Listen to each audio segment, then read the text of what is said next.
തൃശൂർ ജില്ലയിലെ കാഞ്ഞാണിയിലും പരിസര പ്രദേശങ്ങളിലും പുലിയെ കണ്ടെന്ന വാർത്ത അടിസ്ഥാനരഹിതമാണെന്ന പ്രഖ്യാപനവുമായി വന്യജീവി നിരീക്ഷകൻ രംഗത്ത്.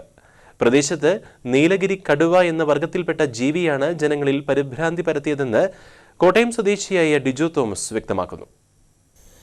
കഴിഞ്ഞ 12 വർഷമായി നീലഗിരി കടുവ എന്ന അപൂർവ വിഭാഗത്തിൽപ്പെട്ട വന്യജീവികളെ നിരീക്ഷിച്ചു വരികയാണ് കോട്ടയം സ്വദേശി ഡിജോ തോമസ്.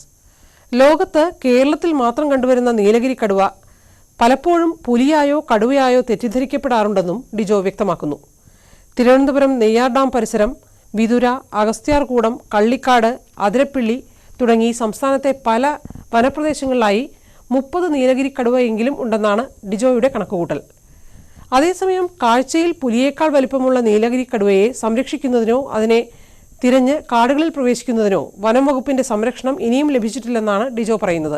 2014 സെപ്റ്റംബർ 25 ആണ് നീലഗിരി കടുവയെ ആദ്യമായിട്ട് നമ്മൾ കണ്ടെത്തുന്നത്. അത് നെയ്യാർ ഡാമിൽ ഒരു പുലിയുടെ ആക്രമണം ഉണ്ടായപ്പോൾ വനംവകുപ്പാണ് നമ്മളെ വിളിച്ചത് ഇതെന്താണെന്നറിയാൻ വേണ്ടിയിട്ട്.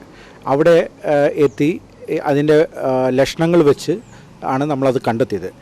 നെയ്യാറിലെ അറ്റാക്കിൽ അതിൻ്റെ ഫോട്ടോ നമുക്ക് കിട്ടിയിട്ടില്ല, ഞാൻ നേരിട്ട് കണ്ടിട്ടുമില്ല. ആ സാഹചര്യത്തിൽ പുതിയൊരു മെത്തഡോളജി ലോകത്ത് ആദ്യമായിട്ടുണ്ടാക്കിയാണ് നമ്മളിതിനെ പ്രൂവ് ചെയ്യുന്നത്. അതിന് features based species elimination method എന്ന് പറഞ്ഞൊരു മെത്തേഡ് വഴിയാണ് നമ്മൾ നീലഗിരി കടുവയെ നമ്മൾ പ്രൂവ് ചെയ്തിരിക്കുന്നത്. കാട്ടിൽ കയറി ഇതിനെ സെർച്ച് ചെയ്യാനോ ഫോട്ടോ എടുക്കുവാനോ പെർമിഷൻ ഇതേവരെ തന്നിട്ടില്ല.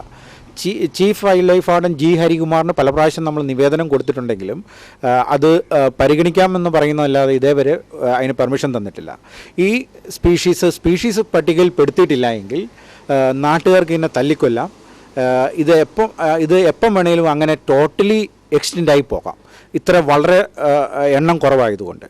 അപ്പോൾ അതൊഴിവാക്കാൻ വേണ്ടിയിട്ടാണ് നമ്മളിത് സ്പീഷീസ് പട്ടികയിൽ പെടുത്തുവാനും ഇതിൻ്റെ ഫോട്ടോ എടുക്കുവാനും ഉള്ള ശ്രമം നമ്മൾ നടത്തുന്നത്.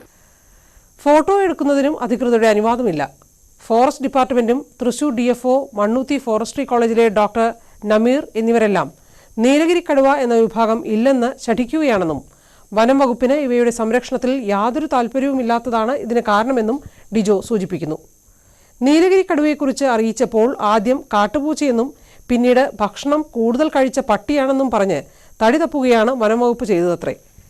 തൃശൂർ ജില്ലയിൽ കാഞ്ഞാണിയിൽ പട്ടികളുടെ ശല്യം കൂടുതൽ ഉണ്ടായതാകാം നീലഗിരി കടുവയെ പ്രദേശത്ത് ആകർഷിച്ചതെന്നും ഡിജോ പറയുന്നു.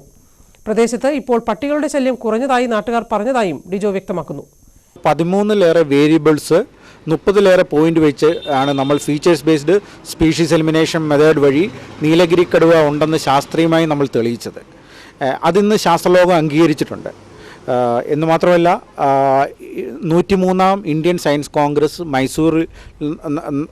മൈസൂരിൽ നമ്മൾ ഇതിനെക്കുറിച്ച് സയൻറ്റിഫിക് പേപ്പർ പ്രസൻറ്റ് ചെയ്യുകയും ചെയ്തു. ജനുവരി 2016. അവിടെ ശാസ്ത്രജ്ഞർ വളരെയധികം ഇത് അപ്രീഷിയേറ്റ് ചെയ്യുകയും ചെയ്തു. ഒറ്റ നോട്ടത്തിൽ പുലിയെപ്പോലെ ഇരിക്കും, പക്ഷേ മുഖം പട്ടിയുടെ പോലെയാണ്. ദേഹത്ത് വളരെ സൂക്ഷിച്ച് നോക്കിയാൽ മങ്ങിയ പോലെ കടുവയുടെ പോലത്തെ വരകളുണ്ട്. അതുകൊണ്ട് ഇതിൻ്റെ കൊളോക്കിയൽ നെയിം പട്ടിക്കടുവ, നായ്പുലി, പട്ടിപ്പുലി എന്നൊക്കെയാണ്. കാടിനടുത്ത് താമസിക്കുന്നവർക്ക് പണ്ട് മുതലേ ഇതിനെക്കുറിച്ച് വളരെ വ്യക്തമായ ധാരണകളുണ്ട്, അവരുടെ പൂർവികർ പറഞ്ഞ്. എന്നാൽ നമ്മുടെ മിക്ക കാടുകളിൽ നിന്നും ഇത് ഇപ്പം തന്നെ വംശനാശം വന്നു കഴിഞ്ഞു. അതിനാൽ നാട്ടുകാരും ഫോറസ്റ്റ് ഡിപ്പാർട്ട്മെൻറ്റും കൺസർവേഷനിസ്റ്റും സംയുക്തമായിട്ട് വളരെയധികം എഫേർട്ട് എടുത്താൽ മാത്രമേ ഇതിന് പൂർണ്ണമായിട്ട് വംശനാശം വരാതെ സംരക്ഷിക്കാൻ പറ്റുള്ളൂ. ഒരു കാരണവശാലും മനുഷ്യനെ ആക്രമിക്കില്ല. ഇതേവരെ മനുഷ്യനെ ആക്രമിച്ച ഒറ്റ കേസ് പോലും റിപ്പോർട്ട് ചെയ്തിട്ടില്ല.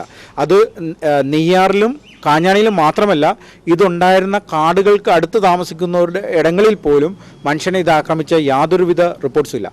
ഇക്കഴിഞ്ഞ ജനുവരിയിൽ മൈസൂരിൽ നടന്ന 103ാമത് ഇന്ത്യൻ സയൻസ് കോൺഗ്രസിൽ നീലഗിരി കടുവയുടെ കണ്ടെത്തലിനെക്കുറിച്ച് പ്രബന്ധം അവതരിപ്പിക്കാനായതിന്റെ സന്തോഷത്തിലാണ് ഡിജോ.